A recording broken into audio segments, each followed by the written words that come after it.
Baby তোমার জন্য chocolate নিয়ে আসছুম। Kit kit. কে আনতে বলছে তোমাকে চকলেট?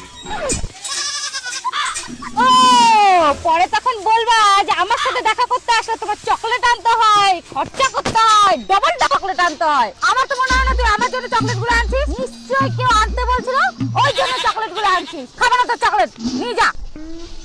না খাস। তুমি চকলেটটা পকেটে রাখলা কেন? তুই তো বলে খাবো নাই। খাবো না বললাম বলে চকলেটটা রাখতে হবে। জোর করে দিতে পারো না? মেয়েদের না বলা মানে এটা হ্যাঁ বলা, এটা বোঝো না? ও এখন বুঝলাম, এই চকলেটটা আমি খালাম না, অন্য মেয়ের গায়ে দিবা। বুঝি না তোমার ব্যাপারটা।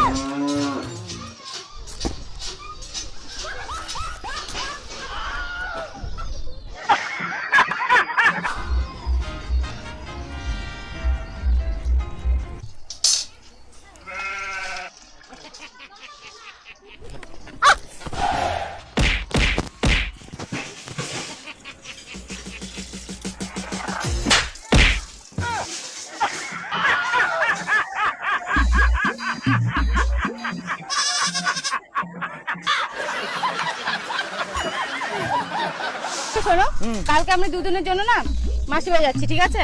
তোর কাছে না কার কাছে মোবাইল থাকবে, তুমি ফোন আর এসএমএস কিন্তু করবা না, ঠিক আছে ঠিক আছে? তুই এই দুদিন ফোন করিস নি কেন? তুমি তো বলছিলাম মাসির বাড়ি যাবা বলে ব্যস্ত থাকবো। আমি ব্যস্ত থাকি, আমি মাসির বাড়ি যাই, আমি কল করতে পারিনি, তুই কেন কল করবি না? তুই এত ফোন করে মারা করে এলু। তো আমি হাজার তোকে বারণ করি, তুই একবার হলে তো কল করবি, একবার হলে করিস নি কেন? কি করলে হবে? যে দুদিন ঘুরতে গেছি অমনি তো খুব আনন্দ পেয়ে গেছি। অন্য মেয়ের সাথে ঘুরতে ঘুরতে আমার কথা ভুলে গেছি। কোন মেয়ের সাথে তুই ছিলিস? আমি কোনো মেয়ের সাথে ছিলাম না। এত সুন্দর মেয়ে দেখতে আমি অন্য মেয়ের সাথে কেন যাবো? আমি তোমাকে খুব ভালোবাসি। আমি অন্য মেয়ের কাছে কেন যাবো বলতো? এই দুদিন আমি তোমাকে খুব মিস করছি। এটা তোর গার্লফ্রেন্ড থাকতে আমি অন্য মেয়ের কাছে যাবো কোনোদিন ভাবতে পারিনি। পৃথিবী উল্টে গেলেও আমি যাবো না, জানো?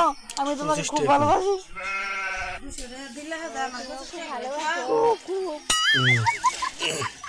কত 350?